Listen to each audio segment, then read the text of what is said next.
American novelist Agnes Sly Turnbull spoke for many dog owners when she wrote, "Dogs' lives are too short. Their only fault, really."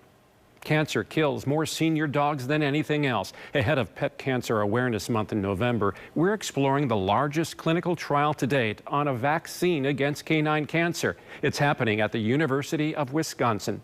And as Michelle Fiore discovered in our Sunday morning spotlight, it's showing positive results.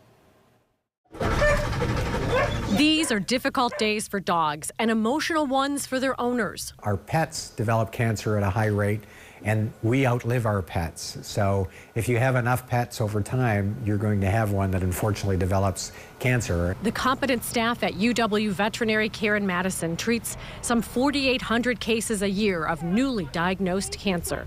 And in here, oncologist Dr. David Vail gave us a tour. Based on a patient CT scan that shows where the tumor is, she is going to tell the radiation machine where to treat and what normal tissues to avoid.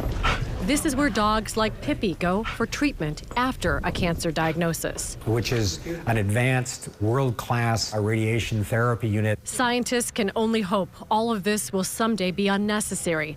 A new canine cancer vaccine aims to target cancer cells before they even show up, so that your immune system will recognize it when it tries to infect you and kill it. It's the first prophylactic anti-cancer vaccine in the history of veterinarian medicine. Oh, it's very exciting. I mean, it's the reason I got into being a specialized veterinarian in cancer research in the first place. 3 locations are taking part in the VAX trial, which stands for Vaccination Against Canine Cancer Study. Colorado State University, the University of California at Davis, and here at UW-Madison. Most of the anti-cancer vaccines that are currently under investigation involve taking the patient's tumor after they've developed a tumor and looking at it for abnormal proteins and then creating a vaccine. That's very expensive and very individual, so you have to make it for that patient.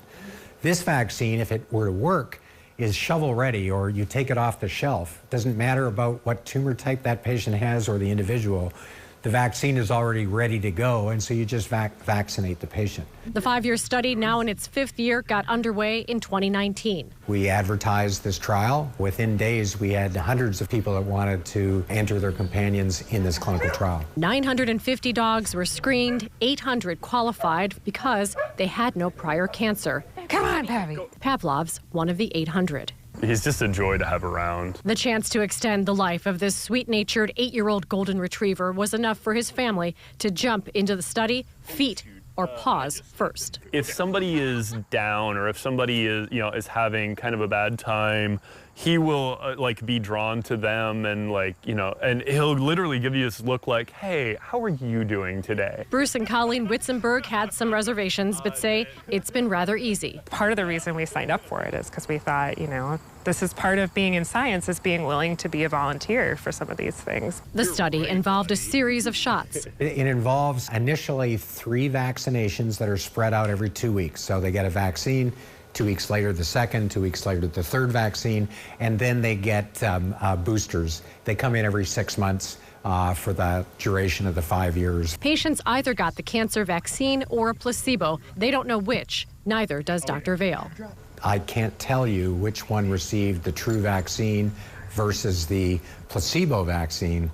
They look the same, and that's to blind me so that I subconsciously don't do something that would bias the study result. A safety advisory board's been analyzing the data to determine any side effects, which Dr. Vail says have been minimal to date. A fever for perhaps a few hours, maybe a flu-like symptom, kind of tiredness, some pain at the local site of vaccination. Those are the typical vaccine-type side effects. We see that, but we haven't seen anything beyond that. Pavlov's felt it. He was a little tired maybe afterwards, but nothing else. Noticeably a little slower on his usual routine, walking alongside his brother Blaylock on the disc golf course. It was always my job to take them on the walk. It's kind of because of these guys that I got into disc golf. So it's unclear if Pavlov is in the vaccine or the placebo group, but either way, his family's hoping he'll be playing disc golf for years to come.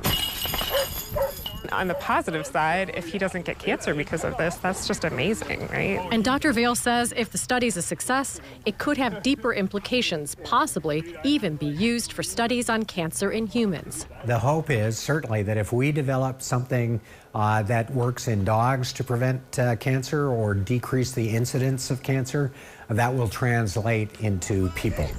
Whatever the VAX trial ultimately shows, the Witzenbergs smile as they think about how their Pavlov's making a difference.